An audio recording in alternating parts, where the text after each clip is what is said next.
ETF index mutual funds నేర్చుకుని stock మార్కెట్లో రాణించాలనుకుంటున్నారా? వెంటనే ఈ నెంబర్కి కాల్ చేయండి.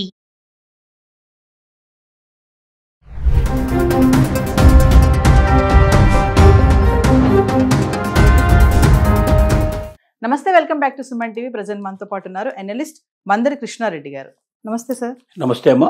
సార్, మా తెలంగాణ సర్కారు 1,00,00,000 మంది మహిళలను కోటీశ్వర్లు చేయడమే లక్ష్యంగా మరి నెలకి 70,000 వచ్చేటట్టుగా సాధికారత సంఘాలకు ఒక గుడ్ న్యూస్ చెప్తున్నారు, మహిళా సాధికారత సంఘాలకి.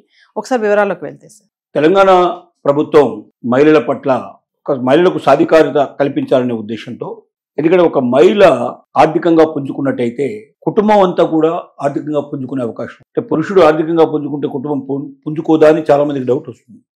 కానీ పురుషుడికి ఏంటంటే రకరకాల అలవాట్లు ఉండడం వల్ల, డబ్బును వృధాగా ఖర్చు పెట్టడం వల్ల, ఆ అలవాట్లలో ఒక్కోసారి ఉన్న ఆస్తులు కూడా అమ్మేసేసి వాటికి పూర్తిగా అంకితమయ్యే పరిస్థితులు కూడా చాలా చోట్ల కనబడుతున్నాయి. అంటే కుటుంబానికన్నా తన సొంత ఆనందం కోసం ఎక్కువ మంది పురుషులు తమ కుటుంబాలని పూర్తిగా విస్మరించినటువంటి సంఘటనలు ప్రపంచంలో చాలా జరిగాయి. కాబట్టి ముఖ్యంగా తాగుడుకు కానీ ఇంకా రకరకాల వ్యసనాలకు కానీ బానిసైపోవడం అనేది చాలా సులభంగా జరుగుతుంది. మహిళల్లో తక్కువ, మహిళల్లో కూడా లేరా అంటే చాలా కొద్దిగా ఉన్నారు. అంటే పురుషులతో పోలిస్తే చాలా మీజర్ పర్సెంట్, చాలా తక్కువ, వేళ్ల మీద లెక్క పెట్టిన వాళ్ళు ఉంటారు. కాబట్టి మహిళలకు సాధికారత కల్పిస్తే, మహిళలకు ఆర్థిక స్వావలంబన కల్పిస్తే అది తప్పనిసరిగా కుటుంబాలు బాగుపడతాయి, సమాజం బాగుపడుతుంది.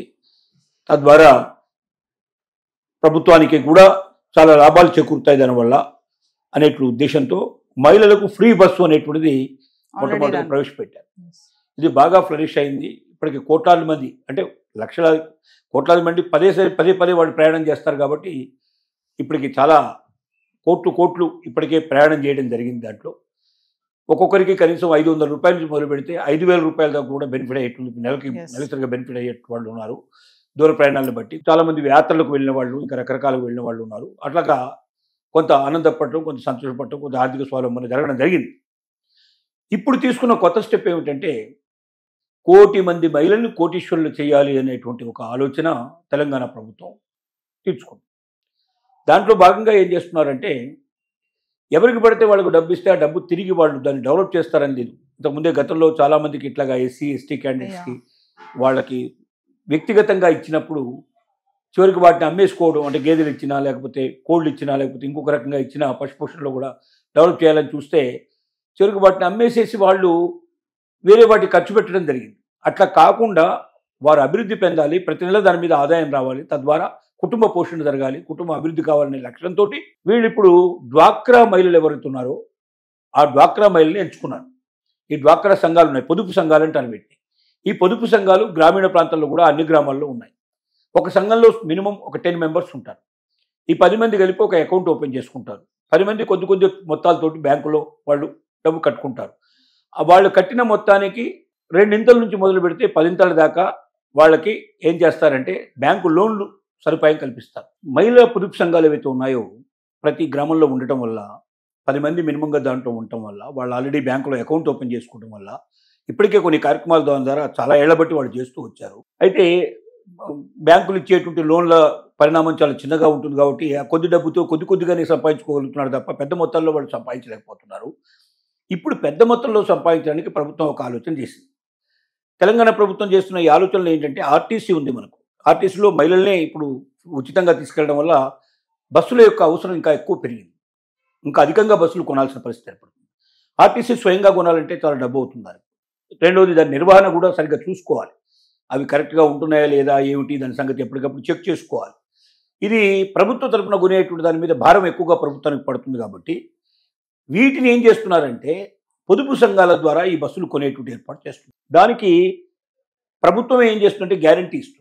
ప్రభుత్వం గ్యారంటీ ఇస్తుంది కాబట్టి బ్యాంకులు లోన్లు ఇవ్వడం పెద్ద కష్టమైన విషయం కాదు. తక్కువ వడ్డీ రేట్లో వాళ్ళకి ఇచ్చేటువంటి ఏర్పాటు చేయడం జరుగుతుంది. వడ్డీ కూడా వీలైతే ప్రభుత్వమే చూడాలనే ఉద్దేశంతో కూడా దానిలో ఒక ఆలోచన కూడా చేస్తోంది. ఇప్పుడు ఆల్రెడీ కొన్ని బస్సులు కొనిపించడం జరిగింది కొంతమందితోటి. ఒక బస్సుకి 36 లక్షలు సుమారుగా ఖర్చు అవుతుంది. ఈ 36 లక్షలు పెట్టి కొన్నటువంటి బస్సుని ప్రతి నెల అద్దెకిస్తే 69,000 రూపాయలు ఆర్టీసీ పే చేస్తుంది. ఆ మహిళకు పే చేస్తుంది, ఆ సంఘానికి పే చేస్తుంది. ఇలా ఒక 10 బస్సులు సుమారుగా తీసుకుంటే ఏమైంది? సుమారుగా 10 బస్సులు ఒకవేళ ఒక సంఘానికి ఇచ్చినట్టయితే 10 మంది ఉన్నారు దాంట్లో మెంబర్స్, ఒక్కొరికి ఒక బస్సు ఇచ్చినట్టు అవుతుంది. అంటే ఒక నెలకి సుమారుగా 69,000 రూపాయలు, సుమారు 70,000 రూపాయలు వచ్చినట్టే లెక్క. సంవత్సరానికి సుమారుగా 84 లక్షల రూపాయలు వచ్చినట్టే లెక్క. అంటే ₹1 కోటి రూపాయలకు దాదాపు వచ్చినట్టే లెక్క కదా. ఇలాగా ఒక్క సంవత్సరంలోనే వాళ్ళు దాదాపుగా కోటీశ్వరులు దగ్గరగా అయ్యే పరిస్థితులు కనబడుతున్నాయి. ఇలా బస్సుల సంఖ్య ఇంకా పెంచుతున్న కొద్దీ వాళ్ళు ఇంకా ఎక్కువగా అందరూ కలిసి సమానంగా పంచుకున్నప్పుడు మొత్తం ఎన్ని బస్సులు వస్తున్నాయో ఆ బస్సులకు వచ్చే ఆదాయాన్ని అందరూ పంచుకుంటారు. అలా పంచుకుంటూ పోయినప్పుడు ఖర్చులన్నీ పోయినా కూడా బస్సుల సంఖ్య పెంచుకుంటున్న కొద్దీ వాళ్ళు కోట్లు గడించేటువంటి అవకాశం లేదు. దీనివల్ల ఏమిటంటే ఆర్టీసీకి ఉన్నటువంటి కొరత తీరిపోతుంది, బస్సుల కొరత తీరిపోతుంది, కావాల్సిన బస్సులు లభిస్తున్నాయి. రెండోది వీళ్ళ దగ్గర తీసుకున్న బస్సులు కాబట్టి ఈ బస్సులు ఎలా ఉంటున్నాయో వీళ్ళు మాటికి చెక్ చేసుకోవడానికి కూడా, ఎందుకంటే వాళ్ళ ఉన్న డిపోలో వాళ్ళ ఉన్న ఏరియాకి ఆ బస్సు తప్పనిసరిగా వస్తుంది, రోజుకి ఒకసారైనా వచ్చిపోయేట్టుగా ఉంటుంది. ఆ బస్సులు అక్కడే నడిచేట్టుగా ఏర్పాటు సుమారుగా చేస్తున్నారు కాబట్టి బస్సులు చూసుకోవడానికి కూడా వీళ్ళకి అవకాశం ఉంటుంది. ముఖ్యంగా లేడీస్ అంటే ఇట్లాంటి విషయాల్లో చాలా జాగ్రత్తగా ఉంటారు. ఎప్పటికప్పుడు చెక్ చేసుకోవడం, దాన్ని సరిగ్గా క్లీన్గా ఉంచుతున్నారా, సరిగ్గా ఉందా లేదా, ఏమన్నా ఎక్కడైనా దానికి యాక్సిడెంట్లు జరిగినాయా, ఇంకేమైనా జరిగినాయా, ఎప్పటికప్పుడు దాని మీద ఒక చూసుకునేటువంటి ఒక వ్యక్తులు ఉంటారు దాని మీద. అంటే యాజమాన్యం వీళ్ళు కారు కాబట్టి ఆ యాజమాన్యం చూసుకునే అవకాశాలు ఉంటాయి. గవర్నమెంట్ అయితే సరిగ్గా ఏమవుతుందంటే ఎవరికి పట్టినటువంటిది ఎప్పుడో ఒకసారి సంవత్సరానికి 2 సంవత్సరాలు ఒకసారి తనిఖీలు అవుతాయి తప్ప రెగ్యులర్గా తనిఖీలు ఉండవు దాంట్లో. కాబట్టి ఇది ఒక రకంగా బస్సులు పరిశుభ్రంగా ఉండే అవకాశం ఉంది, బస్సులు పర్ఫెక్ట్గా ఉండే అవకాశం ఉంది. బస్సులకి ఏ రకంగా కూడా దానికి చిల్లు పట్టం కానీ లేకపోతే ఇంకొక రకంగా తూట్లు రకరకాలుగా సొట్లు పట్టం కానీ ఇట్లాంటి లేకుండా డ్యామేజ్ కాకుండా బస్సులు జాగ్రత్తగా ఉంచే అవకాశం ఉంది. ప్రతి నెల ఆదాయం సుమారుగా ఒక బస్సు మీద 70,000 రూపాయల ఆదాయం అంటే 69,000 గవర్నమెంట్ పే చేస్తుంది, అంటే సుమారు 70,000 రూపాయలు. ఇలాగా ఒక పొదుపు సంఘానికి ఒక్క సంవత్సరంలోనే వాళ్ళు సుమారుగా కోటీశ్వరులు చేయడానికి పథకం ఇచ్చారు. ఆల్రెడీ పథకం ప్రారంభమైంది, ఆల్రెడీ కొన్ని చోట్ల ఇచ్చారు, వాళ్ళు బ్రహ్మాండంగా రన్ అవుతున్నాయి. దీన్ని చూసి మిగతా సంఘాలు కూడా ముందుకు వచ్చేస్తున్నాయి. అన్ని జిల్లాల్లో కూడా దీన్ని అమలు చేసే ప్రయత్నం చేస్తున్నారు. బహుశా ఒక్క సంవత్సరం లోపల బస్సులు కావాల్సిన బస్సులు ఏర్పడతాయి. ఇది అయిన తర్వాత బహుశా ప్రైవేటు కూడా బస్సులు కాకుండా వాళ్ళు మామూలుగా ఇప్పుడు ట్రావెల్ బస్సుల్లో కూడా నడుపుకునే అవకాశం ఏర్పడుతుంది. ఒకసారి బస్సు మీద వాళ్ళకి అవగాహన ఏర్పడిన తర్వాత ఇప్పుడు అనేక బస్సులు వేరే రాష్ట్రాల నుంచి వచ్చి ఇక్కడ బస్సులు రన్ చేస్తున్నారు. అప్పుడు ఏంటంటే వేరే రాష్ట్రాల బస్సులను ఇక్కడ అలౌ చేయకుండా ఇక్కడి బస్సులనే మొత్తం టోటల్గా రన్ చేసే పరిస్థితి ఏర్పడైతే వేలాది బస్సులు అవసరం పడతాయి.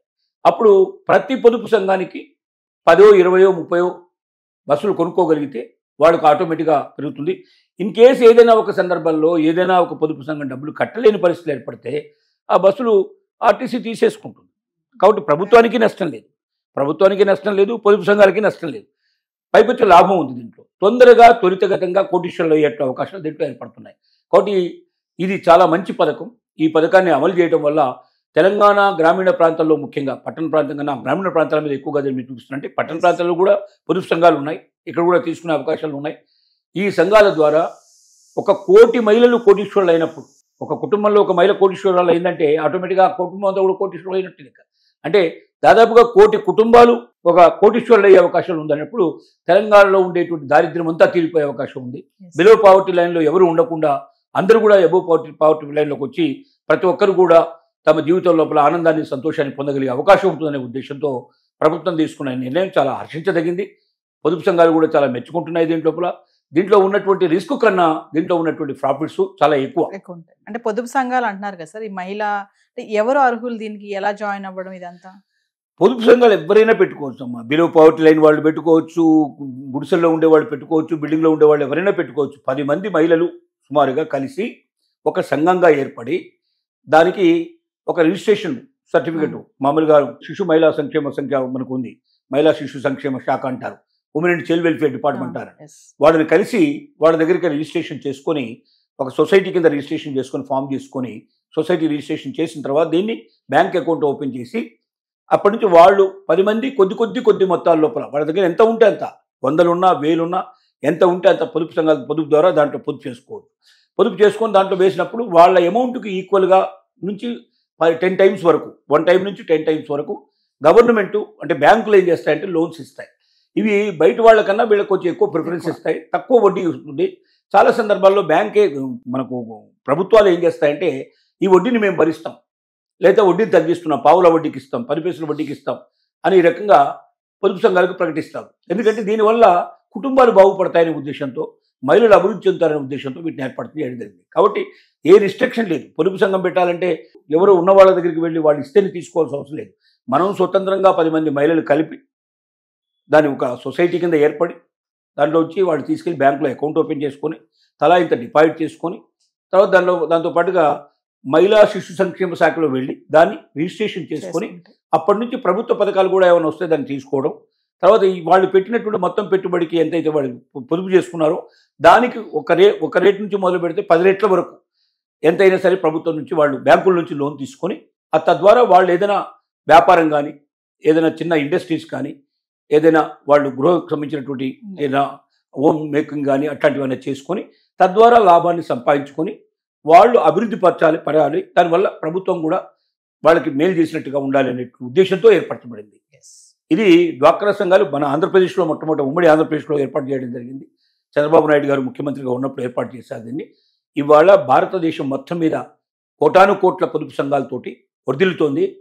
లక్షల కోట్ల రూపాయలు మహిళలకు సంబంధించిన డబ్బులు ఇవాళ బ్యాంకుల లోపల ములుగుతున్నాయంటే దానికి తగ్గట్టుగా వ్యాపారం చేసాక డబ్బులు అక్కడ ఉంటాయి.